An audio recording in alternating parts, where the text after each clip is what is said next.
Paz e graça, meus irmãos. Pastor Fabiano Santana, sempre servo. Seu irmão em Cristo. Eu estou fazendo aqui essa live para o nosso elevio espiritual, para a nossa edificação espiritual e para nós aprendermos mais a palavra de Deus. Para nós iniciarmos essa live, eu quero iniciar com oração, pois a oração é a chave da vitória. Oremos então. Soberano Deus, Deus de Israel, Espírito amado, Espírito eterno, o Altíssimo, o poderoso Deus de Israel, Deus forte, Deus poderoso, Deus todo-poderoso.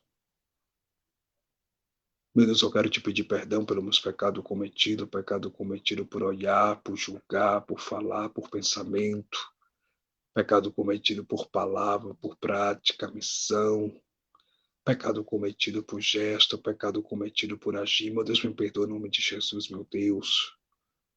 Deus poderoso, Deus todo-poderoso, ó Santo de Israel, toma primazia. Toma o primeiro lugar nessa live, nesta noite, para a glória, para a honra e louvor do teu nome. Espírito Santo, que tudo quanto eu possa falar seja inspirado pelo teu Espírito Santo para a tua glória, para a tua honra e para o teu louvor. Meu Deus, a glória é tua, meu Deus, a honra é tua, meu Deus, o louvor é teu. Todo levante de Satanás dessa live está repreendido em nome de Jesus. Toda barreira do inimigo contra essa live está repreendida em nome de Jesus. Toda obra de Satanás, toda investida do maligno está repreendida em nome de Jesus. Toda fúria do inimigo contra essa live está repreendida em nome de Jesus. Que a tua palavra, meu Pai, possa prosperar em cada coração. Ó Deus, eu quero te apresentar os enfermos, Pai, que estão nos hospitais agora com diabetes, os enfermos, Deus, que estão com HIV, que estão com câncer, que estão com coronavírus, que estão, meu Pai, com doenças incuráveis nos hospitais. Meu Deus, cura, meu Deus, liberta no poder do nome de Jesus. Eu não curo nada, mas eu sigo um Deus que cura. Homem nenhum cura outro, quem cura é Jesus Cristo, para a glória de Deus Pai. Meu Deus, está escrito a palavra, meu Pai, em Mateus capítulo 21, versículo 22, e tudo quanto pedirde na oração, crendo recebereis. Meu Deus, está escrito a palavra em Mateus capítulo 7, versículo 7, pedir, recebereis, batei-vos e vos buscar, encontrareis, pois quem pede recebe, quem busca encontra, quem bate se abre. Ó Deus de Israel, Espírito de Deus, Senhor, toma a direção, a primazia, Pai. Ó Espírito Santo, visita agora os hospitais, ó Deus. Usa a mão dos médicos para curar essas pessoas. Meu Deus, também alcança essas pessoas com cura, Pai, nesta hora, Pai, em nome do Senhor Jesus, porque existe 3 maneiras, meu Deus do Senhor, curar através de um remédio, Pai, que o Senhor, meu Pai, deu inteligência, inspiração para o homem criar. O Senhor também cura por intermédio das mãos dos médicos, porque os médicos são constituídos por ti, ó Santo de Israel. E o Senhor também cura através da oração. Ah, meu Deus, porque a oração, meu Pai, tem poder para curar, para salvar. Alavachandaramanagassura mandarabachandarabacandaraya. A oração tem poder para libertar vidas, para salvar vidas, para a glória do Espírito de Deus. Deus poderoso, Deus todo-poderoso, vai visitando agora as vidas, Pai, que estão nos hospitais, meu Pai, gemendo de dor, no leito de dor, as vidas que não aguentam mais, meu Pai, de tanta alavaxé, de tanta dor, meu Pai, vai curando, vai salvando, vai libertando o Espírito de Deus, Deus de Israel, Deus poderoso, Deus todo-poderoso, alcança agora com a cura, alcança com milagre, em nome do Senhor Jesus, ó Deus de Israel, visita agora as vidas que estão, Pai, gemendo de dor no leito do hospital, as vidas que estão, ó Pai, agora, Pai, enfermo, Pai, vai curando e libertando e salvando no poder do nome de Cristo, ó Deus de Israel, também eu te apresento nessa hora de oração, esse pai de família, essa mãe de família que está desesperado com seus filhos que estão nas drogas, que estão no mundo do crime, na prostituição, meu Deus, liberta, liberta, meu Deus, salva em nome de Jesus. Meu Deus, olha essa mãe de família, por esse pai de família que não tem alimento para se alimentar, para comer na sua casa. Entra com provisão, entra com providência, cria uma situação, mas manda, Pai, o alimento necessário para eles, na autoridade do nome de Cristo, Senhor. Ó Deus de Israel, Deus poderoso, Deus todo-poderoso, eu quero te apresentar nessa live esse irmão, essa irmã que se encontra fraco na fé, triste, Pai, deprimido, angustiado, Pai, não tem força mais para orar, não tem força mais para ler a palavra, não tem força mais para te buscar em oração, não tem mais prazer de dobrar o joelho para falar contigo. Ó Deus, dá força, restaura espiritualmente, fortalece espiritualmente, no poder do nome de Cristo Jesus, o nosso Senhor. Ó Deus, Candarabashore Mandaramanagasurama. Ora bashandana manakandara bashandaraba. Deus poderoso, Deus todo-poderoso, eu creio no teu poder, eu creio no teu manifestar, eu creio no teu agir. Vai curando agora as vidas, Pai, vai entrando com providência. Meu Pai, eu quero te apresentar cada irmão, cada irmã, meu Pai, que vai ouvir essa mensagem, que essa palavra, meu Pai, entre nos corações dos teus filhos, faça morada, prospere. No livro do profeta Isaías, capítulo de número 55, versículo 11, está escrito que a palavra que sai da tua boca, meu Deus, não voltará vazia, Xaramanagasura, mas antes ela prosperará para aquilo a qual ela foi enviado. Ó Deus de Israel, amado Deus santo, toma teu povo nas tuas mãos, restaura teu povo espiritualmente, fortalece teu povo espírito, Espírito de Deus, Espírito da verdade, vai restaurando esse irmão, meu Pai, que é batizado com o Espírito Santo, essa irmã que é batizada com o Espírito Santo, mas tem anos que não ora, Pai, em línguas estranhas, porque não consegue mais. Meu Pai, está caído espiritualmente, levanta espiritualmente, fortalece espiritualmente. Ó Deus, esse irmão, meu Pai, essa irmã que não tem mais força para orar, ó Deus, levanta, Pai, espiritualmente na sua presença, restaura espiritualmente. Ó Deus, toma primazia, toma direção, em primeiro lugar nessa live, em nome de Jesus Cristo. Amém. E graças a Deus. Meus queridos e amados irmãos, eu vou ler aqui no livro de Hebreus, capítulo de número 9, diz assim, epígrafe: os sacrifícios do santuário, por causa de suas imperfeições, deviam repetir-se, mas o de Cristo é único, porque é perfeito. Eu vou ler mais uma vez. Os sacrifícios do santuário, por causa de suas imperfeições, deviam repetir-se, mas o de Cristo é único, porque é perfeito. Diz assim a palavra de Deus.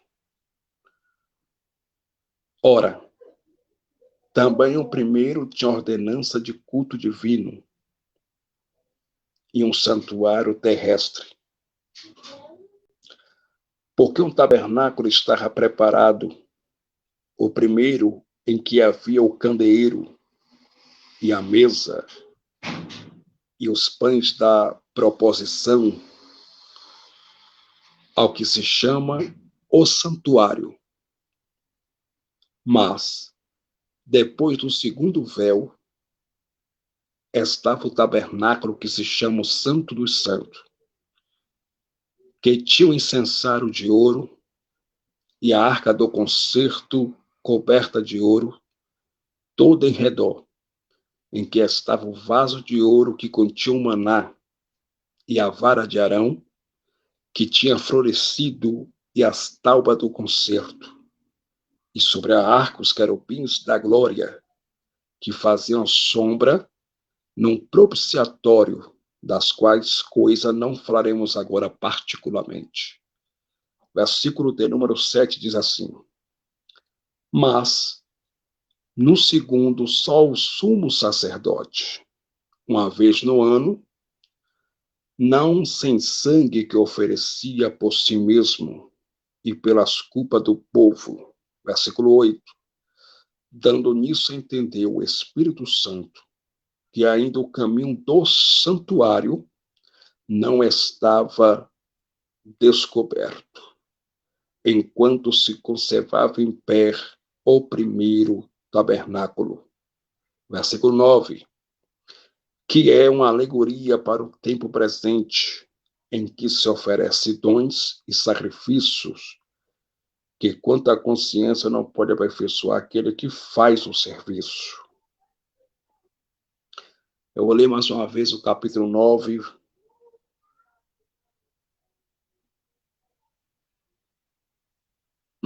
que diz assim: Ora, também o primeiro tinha ordenança de culto divino e um santuário terrestre. Versículo 2.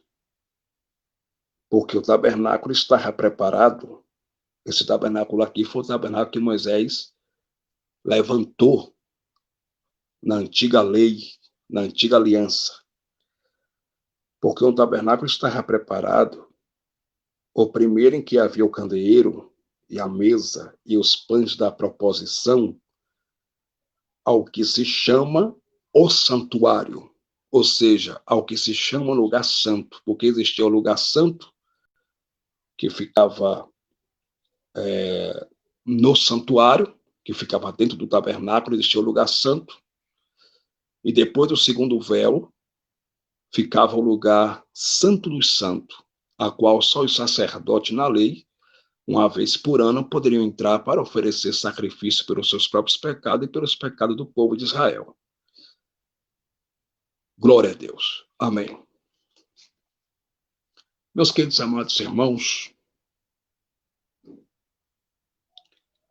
o livro de Hebreus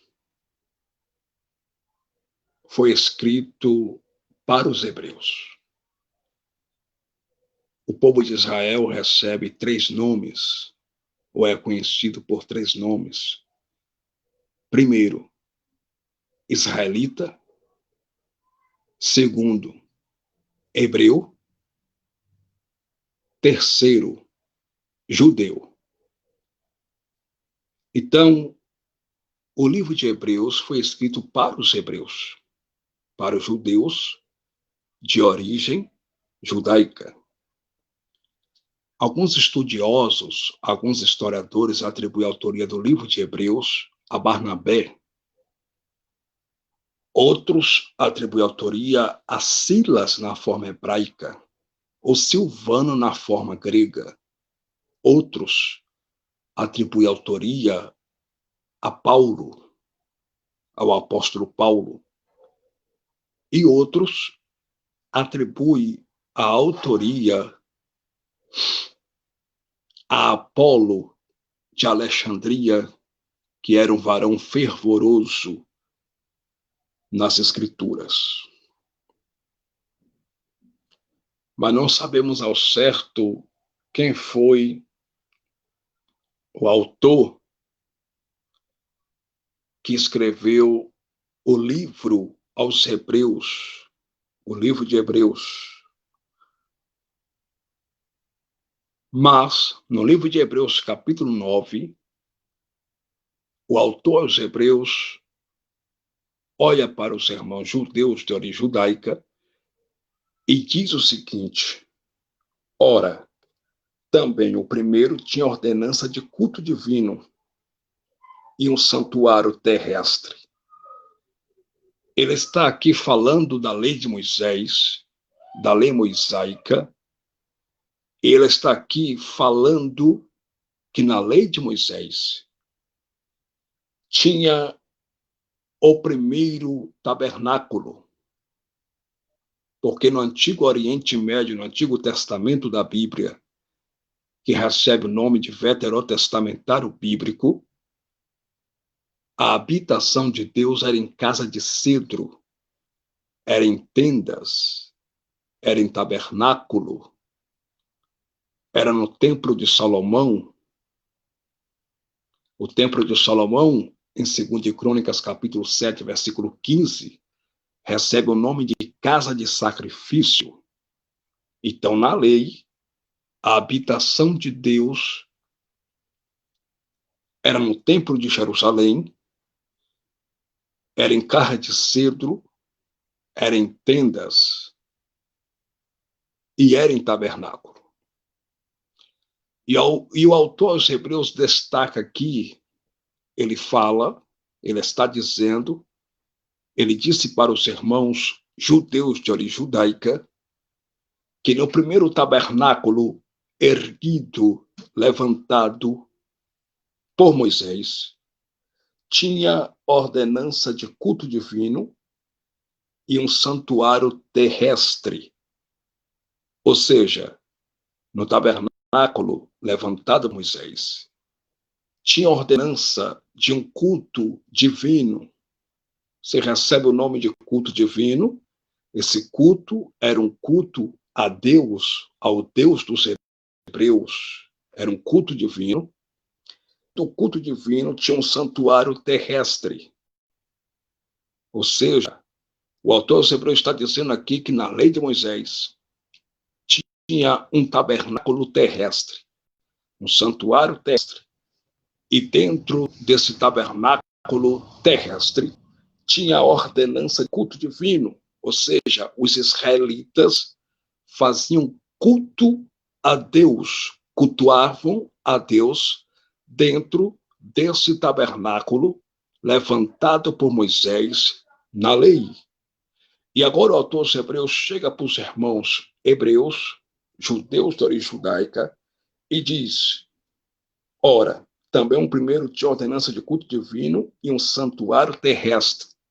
O primeiro é, na velha aliança, na lei de Moisés, existia o tabernáculo erguido, levantado por Moisés, e dentro desse tabernáculo existia a ordenança de culto divino. Por quê? Porque o povo de Israel era um povo que não temia o nome de Deus. O povo de Israel era um povo sem ordem, sem lei, sem disciplina. Era um povo destituído da graça de Deus, um povo pecador. E foi necessário Deus dar as tábuas da lei para Moisés, através dos anjos em cima do monte, e Deus dá as leis para os filhos de Israel, para que eles observassem as leis de Deus na velha aliança e para que eles se voltassem para Deus. Mas na lei de Moisés, aquela lei foi uma lei provisória, porque o povo de Israel quebrava aquela lei. O povo de Israel não obedecia à lei de Moisés. O povo de Israel sempre quebravam as ordenanças da lei. Por isso que recebe o nome de lei provisória, porque está apontando para uma lei da graça futura, por intermédio de Cristo Jesus. E essa lei da graça de Cristo, que ele nos deu através da sua morte vicária e do seu sacrifício expiatório no madeiro, no Gólgota, no Calvário, essa lei da graça, sim, é a lei que nos dá vida e que comunica a vida eterna para o ser humano. Então, a lei de Moisés foi uma lei fraca e foi uma lei que não transmitia vida, graça para os israelitas. Foi uma lei que não transmitia a vida eterna para os israelitas. E foi uma lei também que não aperfeiçoou nada. A Bíblia diz em Hebreus capítulo 7, versículo de número 19, está escrito assim: pois a lei nenhuma coisa aperfeiçoou, e desta sorte é introduzida uma melhor esperança pela qual chegamos a Deus. A melhor esperança aqui, que o autor aos Hebreus se refere, é Jesus Cristo, é o sacrifício vicário de Cristo no Calvário. E o autor aos Hebreus aqui está destacando, está dizendo para os hebreus que através desta melhor esperança, através do sangue de Cristo no Calvário, todos aqueles que desejam se chegar a Deus, o caminho está livre, o caminho está aberto, o caminho está livre a partir da morte de Cristo no Calvário. Quando a Bíblia diz no Evangelho segundo escreveu o evangelista João no ano 62 depois de Cristo, capítulo 19, a saber, o versículo 30, está escrito que quando deram vinagre para Jesus beber, Jesus expirou e disse, está consumado. No aramaico, ele disse, tetelestai, tetelestai, está consumado. O véu foi rasgado de alto a baixo. E quando Jesus disse na cruz do Calvário, está consumado, ele deu para o ser humano livre acesso direto ao trono da graça do Pai. Ele deu livre acesso ao ser humano para se dirigir ao Pai, para se dirigir a Deus, para falar com o Pai, sem intermediário, sem mediador entre o Pai e o ser humano, sem intermediário, porque na lei de Moisés, para o homem se chegar a Deus, existia um intermediário, existia um mediador que eram os sacerdotes levíticos da ordem levítica, eles eram intermediários entre os homens e Deus. Tanto é que só os sacerdotes que poderiam oferecer sacrifício de novilha, de touros, de bezerros, de bodes, pela expiação dos pecados seus e pela expiação dos pecados do povo de Israel. Só os sumos sacerdotes que poderiam fazer isso.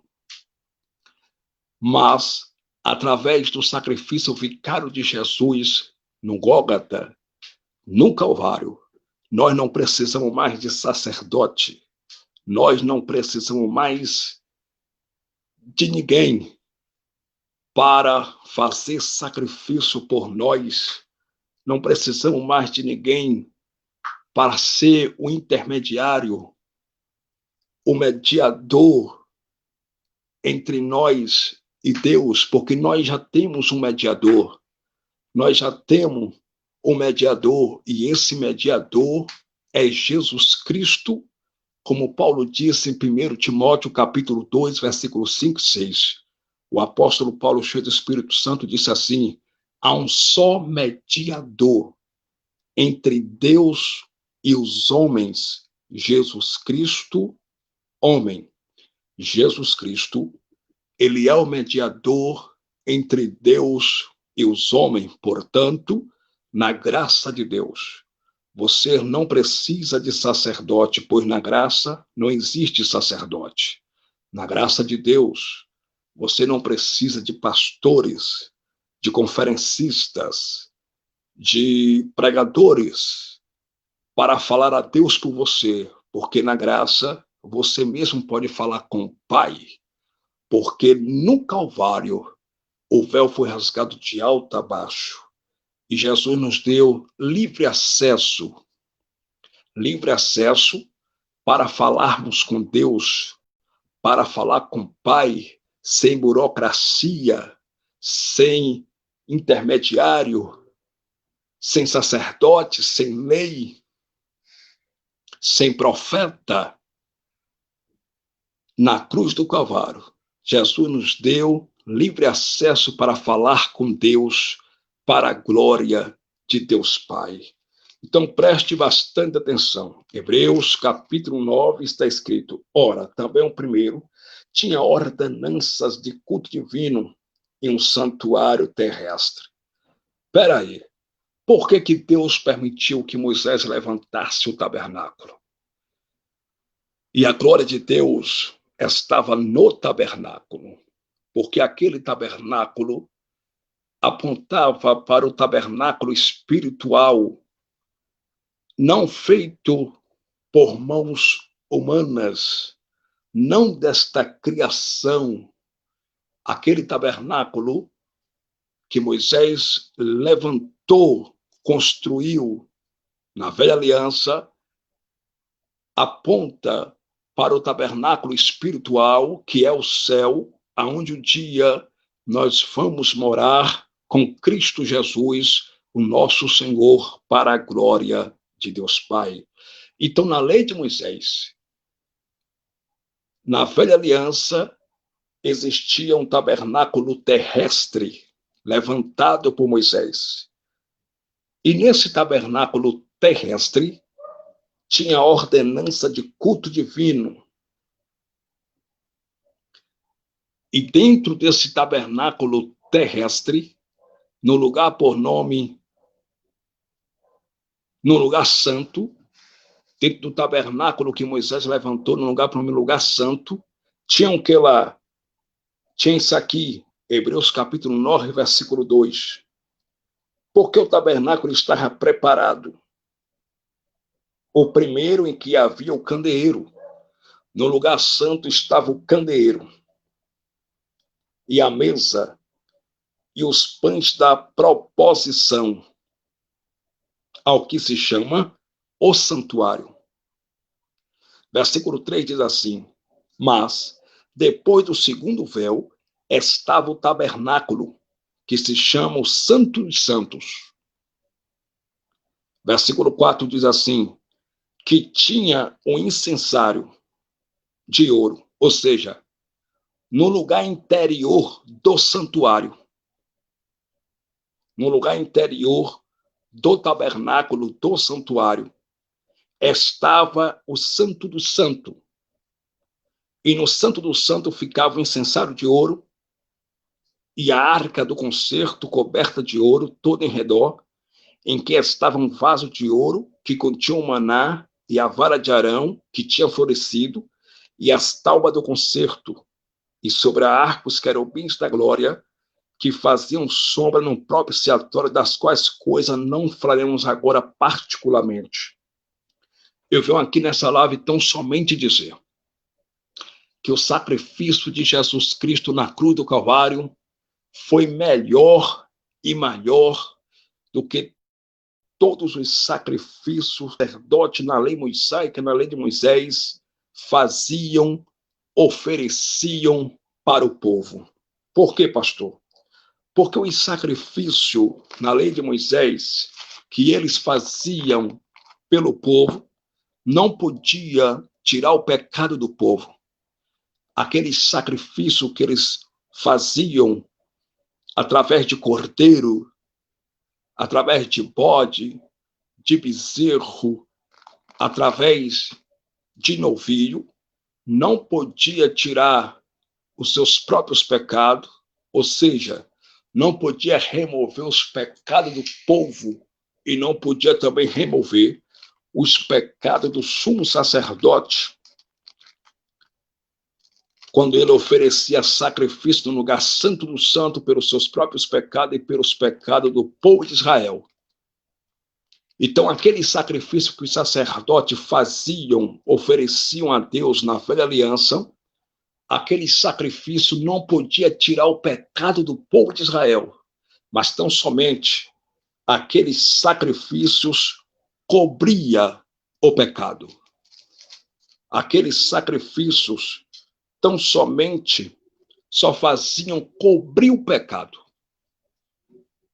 Quando os sacerdotes na lei mosaica, na lei de Moisés, faziam expiação pelos seus próprios pecados e pelos pecados do povo de Israel, aquelas expiação que eles faziam só fazia cobrir os seus próprios pecados e os pecados do povo de Israel. A palavra expiação, no hebraico, recebe o nome de Kipuri. É derivado de karpá, que significa cobrir. Então, a palavra expiação, no hebraico, recebe o nome de Kipuri, que é derivado de karpá, que significa cobrir. Comunica a ideia de cobrir o pecado mediante um resgate, de modo que haja uma reparação ou restituição pelo delito cometido.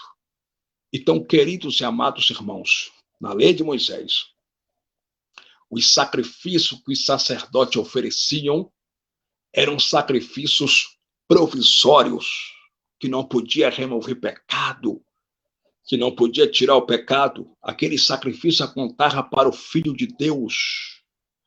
Aquele sacrifício que eles ofereciam com novilho, com bode, apontava para o sacrifício vicário de Cristo Jesus na cruz do Calvário. E só através do sacrifício do inenarrável, do Todo-Poderoso Jesus Cristo de Nazaré, foi que ele removeu, foi que ele tirou todos os pecados da humanidade.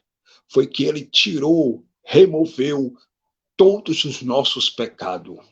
Quando Jesus morreu na cruz do Calvário, Jesus removeu, Jesus tirou todos os nossos pecados, mas, na lei de Moisés, aqueles sacrifícios não podiam remover, não podiam tirar o pecado do povo.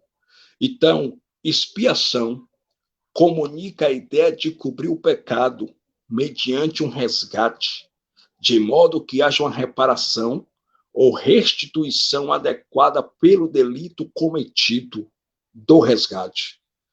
Meus queridos e amados irmãos, por que o povo de Israel, eles, quando pecavam, os sacerdotes tinham que fazer expiação pelos seus próprios pecados e pelos pecados do povo?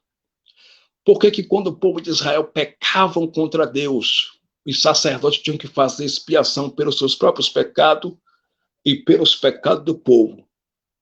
Eles faziam expiação para afastar a ira de Deus sobre o povo de Israel.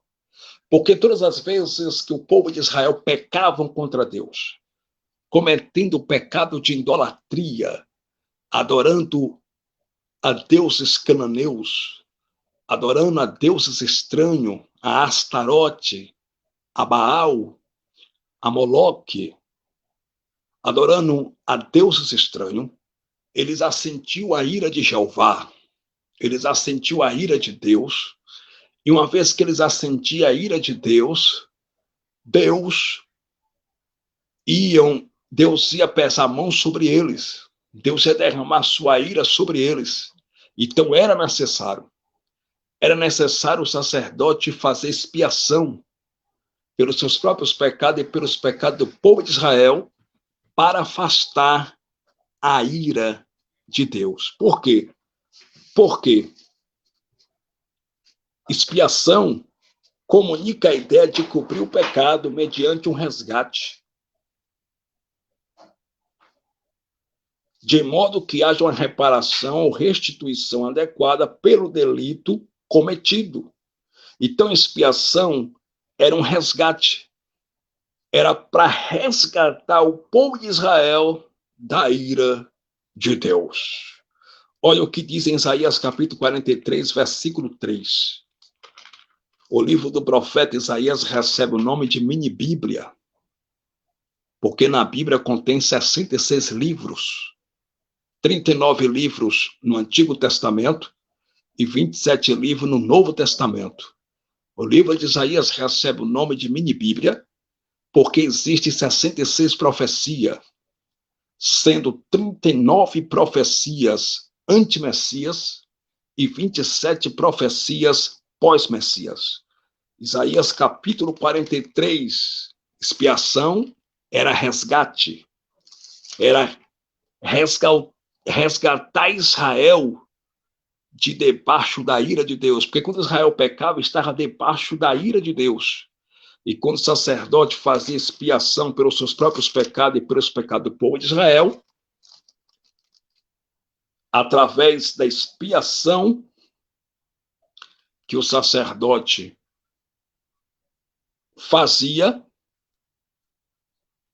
eles acreditavam que estavam resgatando o povo de debaixo da ira de Deus. Mas não resgatava porque a expiação só fazia cobrir o pecado. O povo continuava debaixo da ira de Deus, porque o povo de Israel pecavam sempre iam se prostituir adorando outros deuses, sempre pecavam contra Deus, e sempre eles estavam debaixo da ira de Deus. Mas expiação é mesmo que resgate. Olha o que está escrito em Isaías capítulo 43, versículo 3. Porque eu sou o Senhor teu Deus, o Santo de Israel, o teu Salvador, deu o Egito por teu resgate, a Etiópia e Sebá por ti. Escuta, deu o Egito por teu resgate. Então, resgate dá a ideia de expiação. Cobrir o pecado. Resgatar aquela pessoa de tal situação. Então, os sacerdotes, na lei de Moisés, acreditavam que através da expiação, eles iam resgatar o povo de Israel e eles também iam sair debaixo da ira de Deus. Mas eles saíam por um momento, mas depois que eles voltavam a pecar e viviam continuamente pecando contra Deus, eles sempre estavam debaixo da ira de Deus, porque a expiação pelos pecados do povo que o sacerdote oferecia não removia o pecado.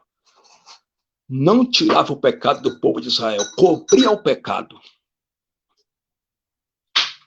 Colocava uma cobertura sobre o pecado, mas não tirava o pecado.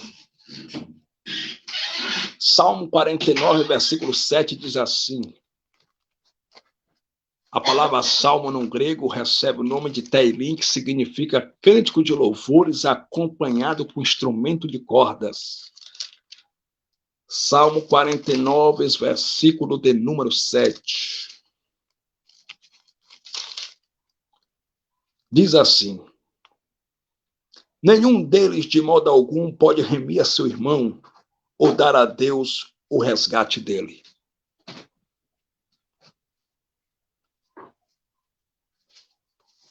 Salmo para o cantor mó entre os filhos de Corá.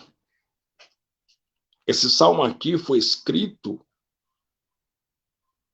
para o cantor mó entre os filhos de Corá.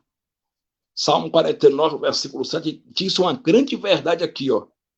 Nenhum deles, de modo algum, pode remir a seu irmão ou dar a Deus o resgate dele. Quer dizer, nenhum sacerdote da lei de Moisés poderia, através dos seus sacrifícios provisórios, remir ou dar a Deus o resgate do povo de Israel. Porque a expiação que eles faziam só fazia cobrir o pecado. Quem nos resgatou da nossa vã maneira de viver e quem nos deu a Deus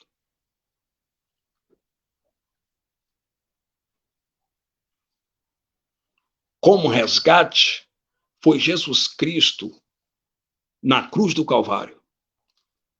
Jesus, quando morreu na cruz do Calvário, ele fez o sacrifício expiatório de uma vez por toda. Ele fez um único sacrifício, melhor, maior, superior aos sacrifícios dos sacerdotes na lei de Moisés. Porque através do sacrifício expiatório de Cristo na cruz do Calvário, ele nos resgatou da ira de Deus. Ele nos resgatou da nossa vã maneira de viver. Ele nos resgatou de debaixo da lei de Moisés, em suas ordenanças, e nos deu livre acesso ao trono da graça do Pai Celestial. Então, através do sacrifício de Jesus, ele tirou o véu da separação. Ele rompeu, ele rasgou o véu da separação entre o homem e Deus na cruz. Nos resgatou das obras mortas, das obras da lei de Moisés. Ele nos resgatou da ira de Deus. Ele nos deu acesso direto ao Pai, a Deus. Você hoje tem acesso direto a Deus, meu irmão. Você hoje não precisa de pastor, de pregador, de conferencista, de sacerdote para você falar com Deus, porque você pode falar com Deus. Aonde você orar, Deus te ouve, porque você tem acesso direto ao Pai. Isso foi através do sacrifício de Cristo. Se alguém negar isso, está dizendo que o sacrifício de Jesus foi em vão.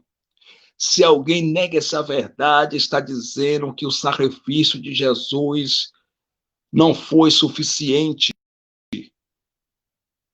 Alguém nega ou distorce essa verdade, está dizendo que o sacrifício de Jesus foi em vão e está crucificando Jesus de novo. Está pisando o Filho de Deus. Então você hoje tem acesso direto ao Pai Celestial. Então, preste atenção. Então, expiação comunica a ideia de cobrir o pecado mediante um resgate. Mediante um resgate. Então, o sacrifício de Cristo foi melhor e maior, superior ao sacrifício dos sacerdotes da lei de Moisés, porque os sacerdotes na lei, eles tinham que oferecer sacrifício pelos seus próprios pecados e pelos pecados do povo de Israel. Os sacerdotes terrestres, eles tinham que oferecer sacrifício para seu próprio bem e para o bem do povo de Israel. Mas quando Jesus se ofereceu como sacrifício expiatório na cruz do Calvário por nós, ele não pensou no seu próprio bem, ele só pensou em nosso bem. Por quê? Porque o sacrifício de Cristo é melhor e maior e superior do que todos os sacrifícios feitos na lei de Moisés. Então, preste atenção. No Antigo Testamento da Bíblia, existia o dia da expiação, aonde o sacerdote fazia expiação pelos seus próprios pecados e pelos pecados do povo de Israel, e aonde só o sumo sacerdote, uma vez por ano, poderia entrar no lugar por nome Santo dos Santos, com as vestes sacerdotais, e tinha que cumprir os rituais, as ordens ritualísticas da lei, como tomar antes de oferecer sacrifício por si próprio pelos pecados do povo de Israel. E só o sumo sacerdote que poderia entrar no lugar santo dos santos e mais ninguém. Ninguém poderia entrar no santo dos santos para oferecer sacrifício pelos seus próprios pecados e pelos pecados do povo de Israel, a não ser o sumo sacerdote. A Bíblia diz no livro de Levítico, capítulo de número 16, versículo de número 11, o livro de Levítico foi escrito no ano 1445 a.C. pelo profeta Moisés. O nome Moisés quer dizer no hebraico Moshe, que significa salvo das águas. O livro de Levítico apresenta Jesus como sacrifício expiatório. Levítico capítulo 16, versículo 11 diz assim, epígrafe, o sacrifício pelo próprio sumo sacerdote. está escrito assim: e Arão fará chegar o novilho da oferta pela expiação. O sumo sacerdote tinha que oferecer um novilho como oferta pelos seus próprios pecados.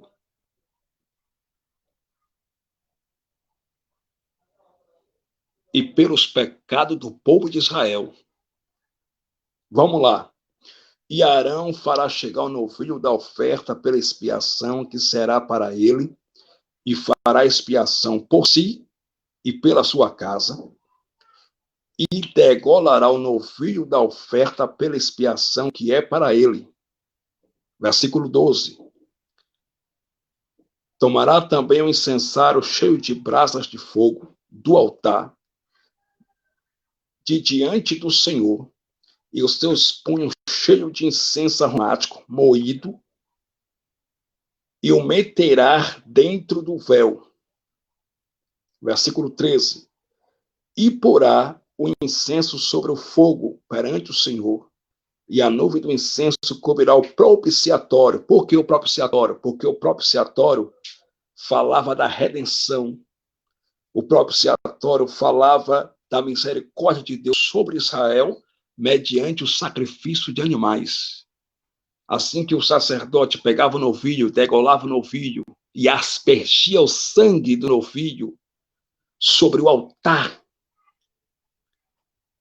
sobre o propiciatório, ali falava da misericórdia de Deus. A misericórdia de Deus se manifestava sobre o povo de Israel através dos sacrifícios feitos na lei pelo sacerdote terrestre. Então, olha o que diz aqui, Levítico capítulo 16, versículo de número 13. E porá o incenso sobre o fogo perante o Senhor, e a nuvem do incenso cobrirá o propiciatório que está sobre o testemunho, para que não morra. E tomará do sangue do novilho, e com o seu dedo espargirá sobre a face do propiciatório, para a banda do oriente, e perante o propiciatório espargirá 7 vezes do sangue com seu dedo. Então, o propiciatório que ficava no lugar santo do santo falava da misericórdia de Deus, mediante o sacrifício de animais, mediante o derramamento de sangue de animais. Derramava o sangue de animais sobre o propiciatório. O propiciatório era uma placa que ficava sobre a arca, que recebeu o nome de propiciatório, porque tinha a arca do concerto no lugar santo do santo, e também tinha o propiciatório. E o propiciatório era uma placa de ouro que ficava sobre a arca da aliança, sobre a arca do concerto.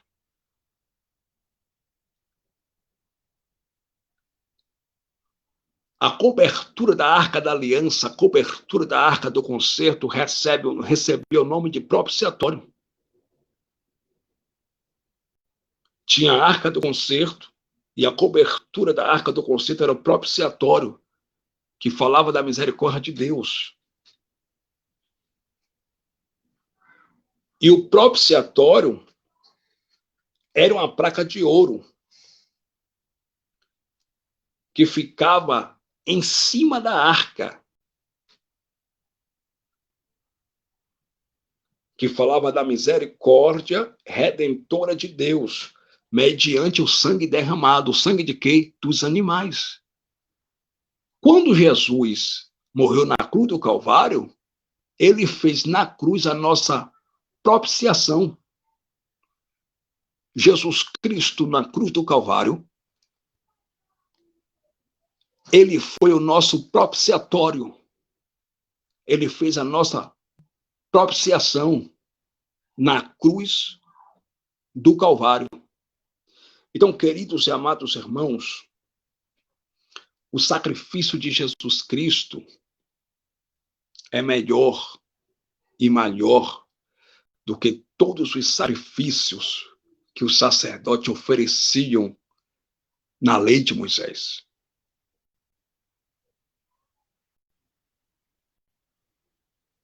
Quando Jesus morreu na cruz do Calvário, ele aboliu a lei mosaica. Ele aboliu a lei de Moisés. E uma vez que Jesus, através da sua morte, através do seu sacrifício vicário, expiatório, na cruz do Calvário, ele rasgou, ele aboliu a lei de Moisés. Isto quer dizer que hoje você não precisa mais fazer sacrifício, porque Jesus, ele se deu voluntariamente em sacrifício por nós na cruz do Calvário. Jesus Cristo, na cruz do Calvário, ele fez o último sacrifício. Então, hoje não precisa mais você fazer sacrifício. Nós não precisamos mais fazer sacrifício, porque o sacrifício vicário expiatório de Jesus Cristo na cruz do Calvário foi melhor, maior, superior. Foi o único sacrifício que tirou o pecado da humanidade, que removeu os pecados da humanidade e fez a reconciliação entre nós e Deus por intermédio do seu sangue no madeiro, na cruz do Calvário. Jesus fez a nossa reconciliação com Deus, foi através do seu sangue na cruz do Calvário. Então hoje não é mais necessário você fazer sacrifício, porque Jesus fez o último sacrifício por nós na cruz do Calvário. Mas vamos lá. Glória a Deus. Então, na lei de Moisés existia um tabernáculo. E dentro desse tabernáculo, os sacerdotes faziam os serviços. Que serviço eram estes? Faziam sacrifícios, ofereciam sacrifício a Deus pelos seus próprios pecados e pelos pecados do povo de Israel. E dentro desse tabernáculo também tinha um altar.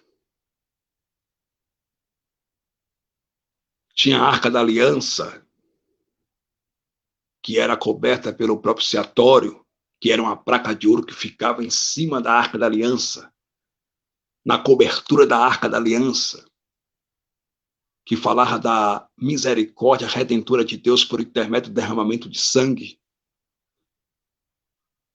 Mas, na antiga lei de Moisés, no Antigo Testamento, na Velha Aliança, Deus permitiu Moisés levantar o tabernáculo, e a glória de Deus se fez presente no tabernáculo,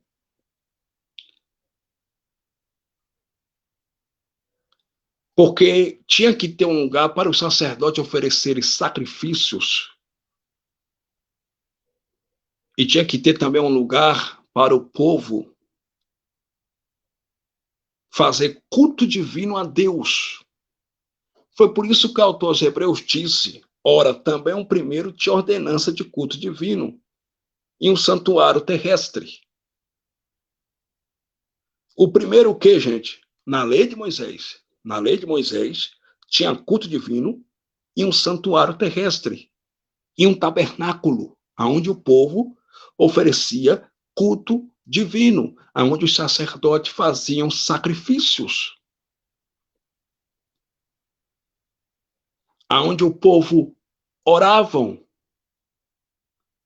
onde o povo buscavam a Deus, tinha culto divino e um tabernáculo terrestre, um santuário terrestre. Mas depois que Jesus morreu na cruz do Calvário e derramou até a última gota de sangue para nos dar vida e vida eterna, na cruz do Calvário, Jesus aboliu a lei de Moisés. Hebreus capítulo 7, versículo de número 18, está escrito assim: Porque o precedente mandamento é abrogado por causa da sua fraqueza e inutilidade. Porque o precedente mandamento é abrogado por causa da sua fraqueza e inutilidade. É o que? Abrogado. O precedente mandamento é abrogado por causa da sua fraqueza. Sabe o que o autor Hebreu está dizendo aqui? Ele está dizendo que a lei de Moisés foi uma lei fraca. Foi uma lei inútil. E por causa da sua inutilidade e da sua fraqueza, a lei de Moisés foi abrogada. A lei de Moisés foi abolida. Cristo Jesus aboliu a lei de Moisés com a sua morte na cruz do Calvário. 2 Coríntios, capítulo 3, versículo 14, o apóstolo Paulo disse assim, 2 Coríntios 3, 14. Glória a Deus. O livro de 2 Coríntios foi escrito no ano 58 depois de Cristo pelo apóstolo Paulo para os irmãos que moravam na progressiva cidade de Corinto. Olha o que Paulo diz, 2 Coríntios 3,14. Mas os seus sentidos foram endurecidos, porque até hoje o mesmo véu está por levantar na lição do Velho Testamento. O mesmo véu o quê? O véu da separação entre homem e Deus. Porque a humanidade tinha uma dívida com Deus muito grande, gente. E sobre a humanidade de Deus estava o véu que fazia barreira entre os homens e Deus. Entre a humanidade e o Criador estava o véu que separava a humanidade de Deus. Aí Paulo, apóstolo da graça, Paulo, ele pregou o evangelho da graça de Deus, em 2 Coríntios 3,14, para os irmãos que moravam na distinta cidade de Corinto. Paulo disse assim, mas os seus sentidos foram endurecidos, porque até hoje o mesmo véu está por levantar na lição do Velho Testamento, o qual foi por Cristo abolido. Gente, Jesus aboliu a lei de Moisés com a sua morte na cruz do Calvário. É Bíblia, o que eu estou falando aqui é Bíblia, é palavra de Deus. A lei de Moisés foi abolida na cruz. Só que o apóstolo Paulo disse aqui para os irmãos da igreja de Corinto, ou seja, os irmãos que se reuniam, não era em templo, os irmãos que se reuniam em nome de Jesus, nas casas, na progressiva cidade de Corinto, porque a igreja de Corinto não se reunia em templos. A igreja na progressiva cidade de Corinto se reunia nos lares. A igreja era em casa, não era no templo. A mesma coisa na igreja primitiva. A igreja primitiva não se reunia em templos. A igreja primitiva, a sede da igreja primitiva era na casa da irmã Maria, mãe de Jesus.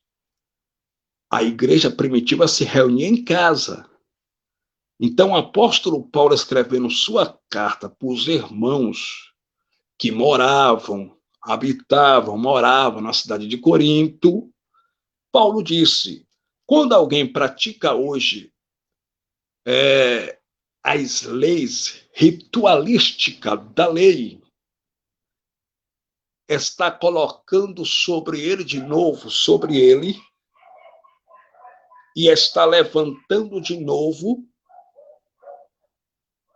o véu da separação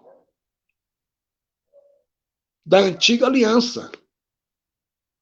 O véu da separação que existia entre os homens e Deus. Então, quando alguém hoje pratica as obras da lei, está levantando mais uma vez o véu de separação entre ele e Deus. Como Paulo diz, 2 Coríntios 3,14, mas os seus sentidos foram endurecidos, porque até hoje o mesmo véu está por levantar na lição do Velho Testamento, o qual foi por Cristo abolido. O apóstolo Paulo disse aqui para os irmãos da igreja de Corinto que todos aqueles que praticam as leis ritualísticas da lei de Moisés, os seus sentidos estão endurecidos. E uma vez que os seus estão endurecidos, eles estão levantando outra vez o véu da separação que foi rasgado na morte de Jesus na cruz do Calvário. Ele está levantando mais uma vez o véu da separação que separava a humanidade de Deus. Ele está levantando mais uma vez o véu da separação entre ele e Deus. E esse véu da separação da lei de Moisés foi abolido. E que véu da separação é esse? A lei de Moisés. Quando alguém hoje pratica as obras da lei de Moisés, está colocando uma barreira entre ele e Deus. Está levantando o véu de separação entre ele e Deus. Por quê? Porque a lei de Moisés foi abolida na cruz do Calvário. E uma vez que foi abolida através da morte vicária, expiatória de Jesus Cristo na cruz do Calvário, nós estamos em graça e na graça. E na graça de Deus não há lei.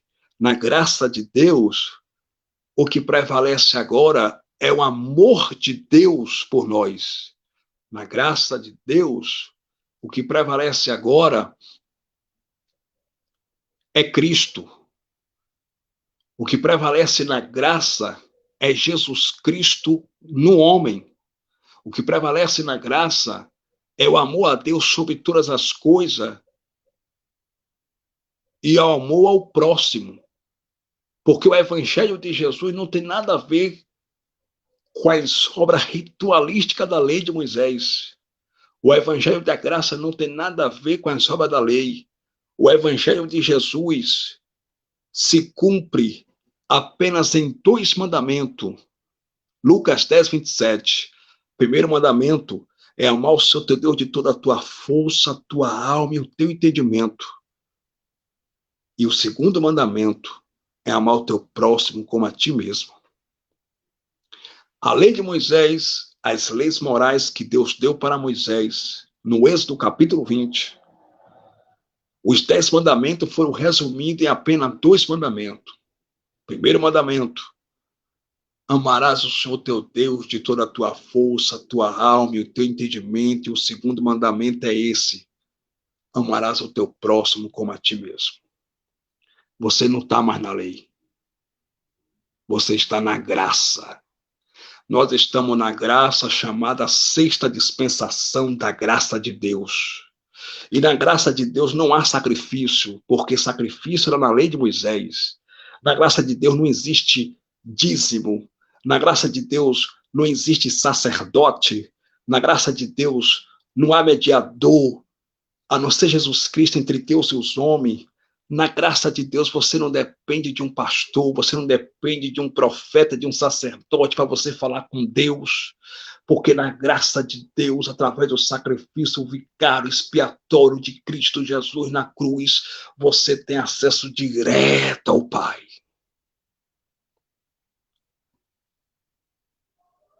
Na graça, você fala com Deus a hora que você quiser, porque o acesso foi franqueado e é de graça. Então você não precisa pagar salário para um pastor orar por você. Você não precisa pagar um pastor, a um padre, a um bispo, a um apóstolo, para ele orar a Deus por você. Porque você mesmo pode orar. O acesso está livre. É gratuito. O acesso está franqueado, é de graça. E é em graça que você pode falar com o Pai a hora que você quiser, tomando banho, dormindo, entre os amigos, na praia, trabalhando. Você fala com o Pai, porque você tem acesso direto a Deus. E não precisa de fazer sacrifício, não precisa de obedecer ordenanças e preceitos humanos, não precisa de fazer sacrifício à lei de Moisés, porque Jesus já fez o último sacrifício por nós, morrendo na cruz do Calvário para nos dar vida e vida eterna. Glória ao nome de Jesus Cristo. Essa mensagem acerca de Cristo, quase ninguém prega hoje. A mensagem da cruz, a mensagem do sacrifício expiatório de Cristo Jesus por nós. Muitas pessoas não pregam hoje. Mas nós temos que pregar, porque é a nossa esperança. Jesus morreu na cruz por nós, para nos reconciliar com Deus. O véu que fazia separação entre o homem e Deus foi rasgado de alto a baixo na cruz. E Jesus aboliu a lei de Moisés na cruz do Calvário.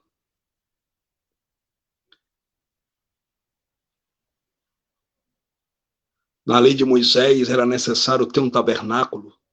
E como eu disse para os irmãos aqui no início da live, Deus habitava no tabernáculo. Mas depois da morte e ressurreição de Jesus, não existe mais tabernáculo. Por quê? Por quê? Por quê? Porque o tabernáculo de Deus agora somos nós. A morada de Deus agora somos nós. Na lei, sim, na lei de Moisés, existia ordenança de culto divino e um santuário terrestre. Era necessário, era uma ordenança da lei de Moisés, um culto divino. Na lei de Moisés tinha que ter um santuário terrestre, tinha que ter um tabernáculo para o povo ir lá e para o sacerdote oferecer sacrifício, chamado carga de sacrifício também. Mas depois da morte e ressurreição do Messias, não é mais necessário ter santuário terrestre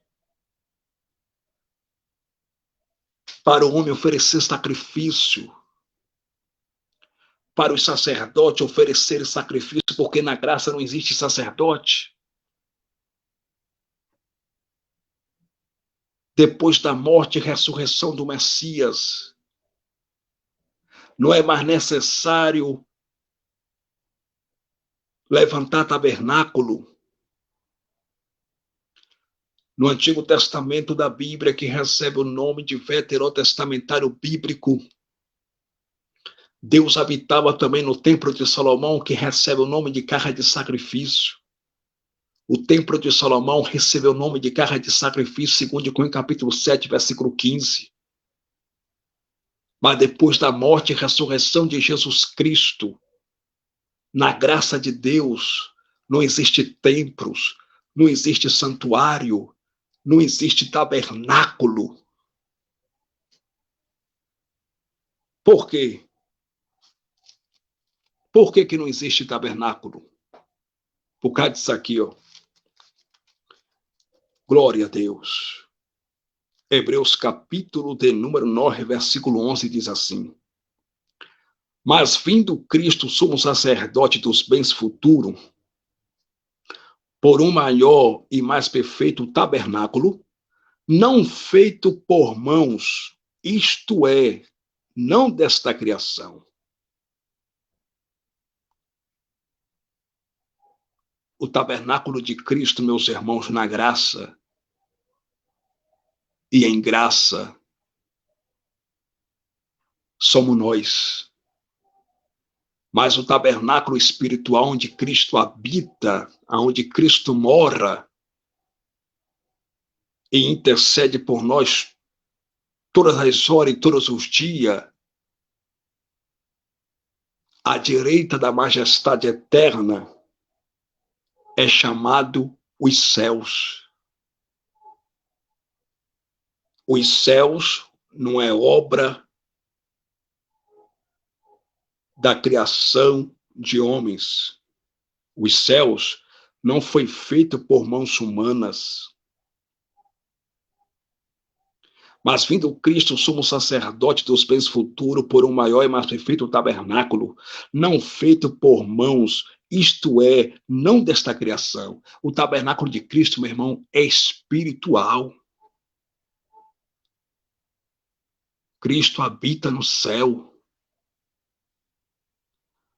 O tabernáculo que Cristo habita não é terrestre, não é templo feito de broco, pedra, brita, areia, cimento. Jesus Cristo, o seu tabernáculo é espiritual que ele habita. E esse tabernáculo é o céu.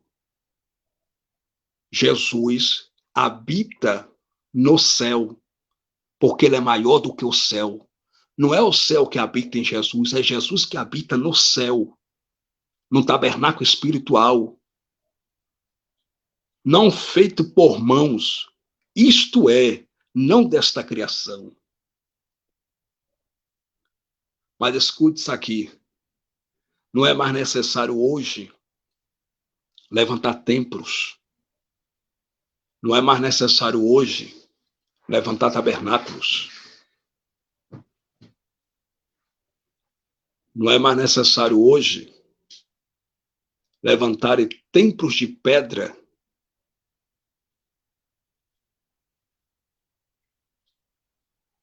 Porque o templo que Deus habita hoje somos nós. Jesus, nas Escrituras Sagradas, nunca mandou os apóstolos construírem templos. Jesus, na Bíblia Sagrada, nunca mandou seus discípulos levantarem templos, obras arquitetônicas. Porque, na graça de Deus, nós somos a casa de Deus e templo de Deus para a glória de Deus Pai. Na graça de Deus, Deus não habita em templo feito por mãos humanas. Na graça de Deus, o templo de Deus somos nós. Nós somos a casa de Deus. Certa feita, no Evangelho de Mateus, capítulo 24, versículo 2 e diante, os discípulos de Jesus ficaram perplexos, espantados, encabulados com a obra arquitetônica do Templo de Jerusalém.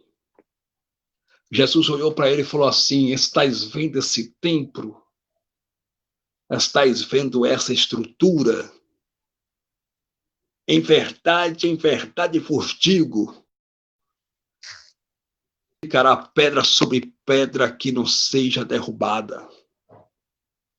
Acerca do templo levantado pelos religiosos da sua época, Jesus disse que não ia ficar pedra sobre pedra que não fosse derrubada. Porque Jesus nunca mandou seus discípulos construírem templos e levantarem templo. A profissão de Jesus era carpinteiro. E Jesus nunca construiu templo e nunca mandou ninguém levantar templo, porque nós somos templo do Espírito Santo. Nós somos a casa de Deus.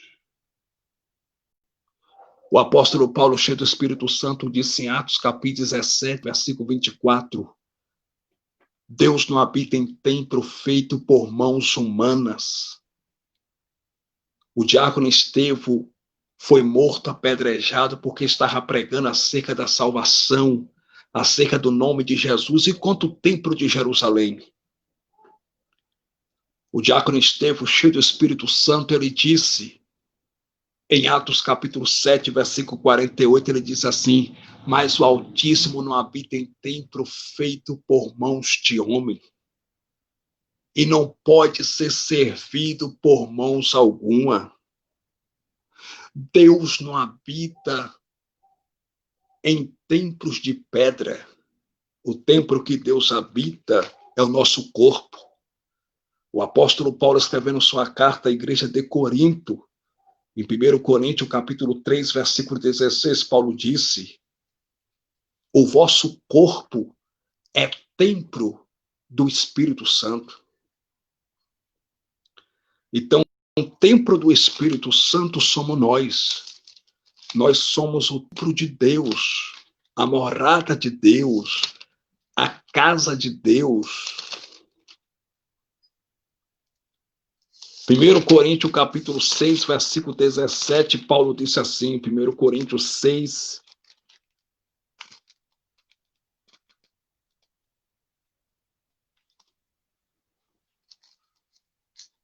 (17) em diante, Paulo disse assim: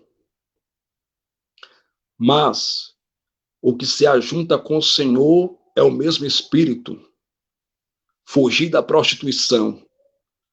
Todo pecado que o homem comete é fora do corpo, mas o que se prostitui peca contra seu próprio corpo. E por que peca contra seu próprio corpo? Aí Paulo vai dar a resposta no versículo 19. No versículo 19, Paulo dá a resposta. Diz assim: ou não sabeis que o nosso corpo é o templo do Espírito Santo que habita em vós, proveniente de Deus, e que não sois de vós mesmos. Meus queridos irmãos, o que eu estou mostrando aqui é Bíblia. Os religiosos não mostram Bíblia e, para se justificar, levantam templos e mais templos para arrancar dinheiro do povo. Mas Paulo disse em 1 Coríntios, capítulo de número 6, versículo 18 e 19, assim: fugir da prostituição. Todo pecado que o homem comete é fora do corpo, mas o que se prostitui peca contra seu próprio corpo. Versículo 19. Ou não sabeis que o nosso corpo é o templo do Espírito Santo que habita em vós, proveniente de Deus, e que não sois de vós mesmos? O nosso corpo, irmãos, é templo do Espírito Santo, é morada de Deus. Os pastores evangélicos no Brasil chamam seus templos de pedra de lugar santo. Eles chamam de casa de Deus, mas os templos deles não é santo e também não é a casa de Deus. Isso é paganismo, isso é pagão. Quem inventou que o templo de pedra é santo foi Constantino. Em 325 depois de Cristo, quando o imperador romano Constantino oficializou o cristianismo, Constantino era pagão, ele era do paganismo. E ele tinha uma mente pagã, porém, ele era admirador do cristianismo. E quando Constantino oficializou o cristianismo em 325 depois de Cristo, Constantino tirou os deuses gregos, os deuses pagãos, de dentro dos templos pagãos e disse: esses templos pagãos agora pertencem aos cristãos. E o que foi que Constantino começou a fazer? Ele mandou levantar basílicas na Igreja Católica e chamou os templos das igrejas católicas de a casa de Deus e de lugar santo. Por que ele fez isso? Porque Constantino era pagão. E como Constantino era pagão, e ele tinha uma mente pagã, os gregos, os pagãos, chamavam seus templos de lugar santo. Os gregos chamavam seus templos de lugar venerado. Aí Constantino, como era pagão e tinha uma mente pagã, mandou levantar basílicas na Igreja Católica. Ele chamou os templos das igrejas católicas de a casa de Deus e de lugar santo. Isso é paganismo. Isso é pagão. Porque Deus não habita em templo feito por mãos humanas. Quando o pastor abre a boca e fala assim, aqui você tem que ter reverência em nosso templo, porque aqui é a casa de Deus, ele está mentindo. Porque aquele templo dele nunca foi a casa de Deus. Além de estar mentindo, ele está sendo pagão. Porque isso veio do paganismo. Isso veio da grande Babilônia. A mãe da orgia, da prostituição, da idolatria, a mãe do comércio, da comercialização, isso veio da Igreja Católica.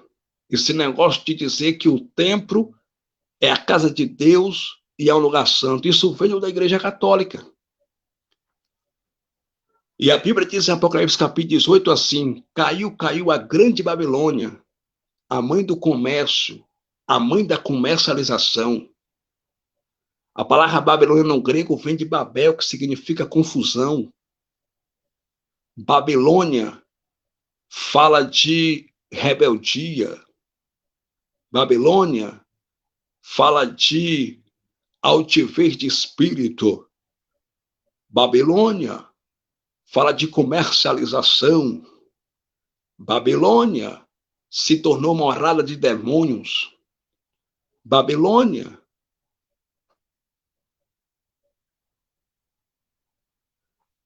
fala de prostituição espiritual. Caiu a grande Babilônia.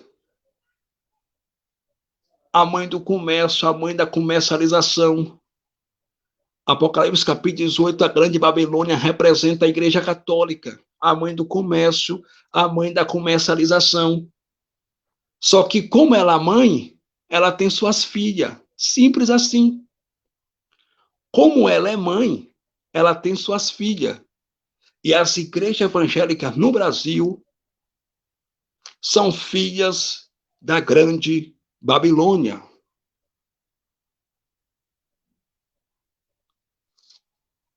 As igrejas evangélicas no Brasil são filhas da grande Babilônia, são filhas da Igreja Católica. Caiu a grande Babilônia, a mãe do comércio, a mãe da comercialização. A mãe da prostituição, das falsas doutrinas.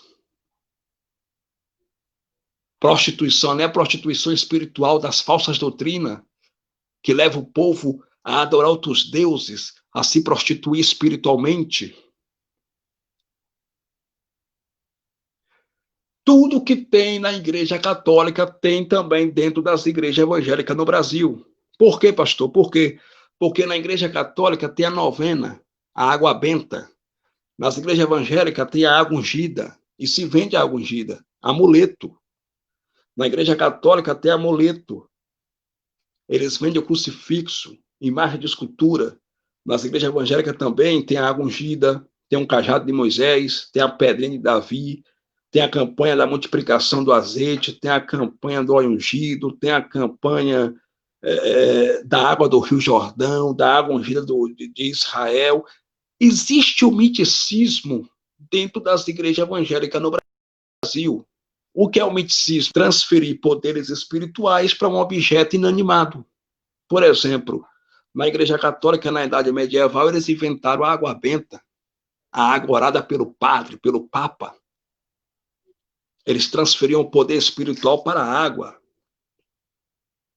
E na Igreja Evangélica também tem o miticismo, a água orada pelo pastor. E tem pastor que fala assim, se você tomar esse copo com água, você vai ser curado. Isso é miticismo, transferir poder para a água, transferir poder para objetos inanimatos que não têm vida, como os pastores no Brasil transferem poder para um pedaço de pau, dizendo que é o cajado de Moisés, o cajado de Arão. Os pastores do Brasil transferem poderes espirituais para uma pedra, dizendo que é a pedrinha de Davi. Isso é misticismo. Então, tudo que existe na igreja mãe, igreja católica, tem nas filhas, igreja evangélica no Brasil. Esse negócio de campanha surgiu na igreja católica, recebe o nome de novena. Nas igrejas evangélicas, os pastores só mudaram o nome, colocaram campanha, campanha disso, campanha daquilo, campanha disso, campanha daquilo. Isso é tudo da igreja mãe, da igreja católica. Esse negócio dos pastores chamarem o templo de lugar santo, de a casa de Deus, também herdaram da igreja católica. Até esse falso dízimo em dinheiro mensal que os pastores das igrejas evangélicas no Brasil cobram veio do catolicismo, veio da igreja católica. Na Idade Medieval, quando a igreja católica começou a cobrar indulgência, a comercializar o perdão dos pecados, os membros da igreja católica tinham que dar dinheiro para ser perdoados os seus pecados. Os membros da igreja católica tinham que dar dinheiro para que seus pecados fossem perdoados, porque os papas da igreja católica emitiam certificado com perdão dos pecados dos membros da igreja e dos pecados dos parentes dos membros da igreja que, segundo eles, acreditam e dizem que estão no purgatório. Mas isso é mentira, porque na Bíblia não existe purgatório. Porque a igreja católica tem diversos dogmas, mas um dos dogmas da igreja católica quer dizer que entre o céu e o inferno está o purgatório. Aí um certo vendedor de indulgência, por nome Tesel, ele saía pelas cercanias da Alemanha, pelos interiores da Alemanha, vendendo indulgência, comercializando o perdão dos pecados, e ele dizia, assim que o dinheiro cair no cofre da igreja católica, assim que o dinheiro cair no cofre da igreja católica, o perdão dos pecados de vocês e dos parentes de vocês que estão no purgatório estão perdoados. Aí o rei da França, em 785 depois de Cristo, Carlos Magno, vendo que a igreja católica se corrompeu, ele assinou um decreto para que o papa da igreja católica cobrasse o dízimo em dinheiro na igreja católica.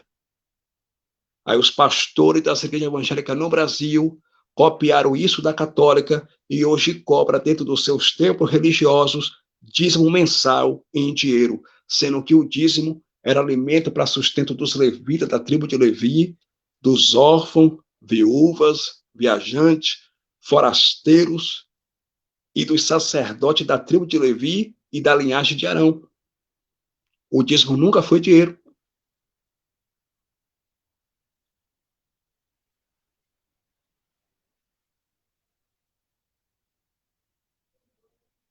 Então eles manipulam tudo. Os pastores do Brasil transformaram o dízimo, que era alimento, em dinheiro. Os pastores do Brasil transformaram o templo de Jerusalém, que era a casa do tesouro, com seu templo religioso. Os pastores do Brasil transformaram devorador, cortador, migrador e gafanhoto, que era o inseto que fazia mal ao plantio do povo de Israel, que fazia mal à lavoura do povo de Israel, em demônios, sendo que tudo isso é mentira. E eles ameaçam o povo, eles mentem em nome de Deus para o povo e pedem esse falso dízimo romano em dinheiro mensal.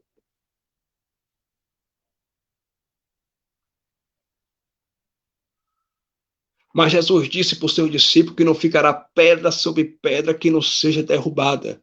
Um dia todos esses templos religiosos irão.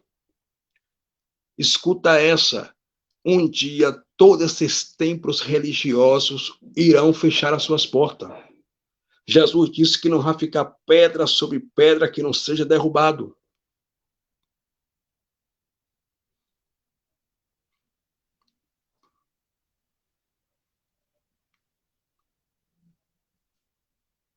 Jesus nunca mandou seus discípulos construírem templos.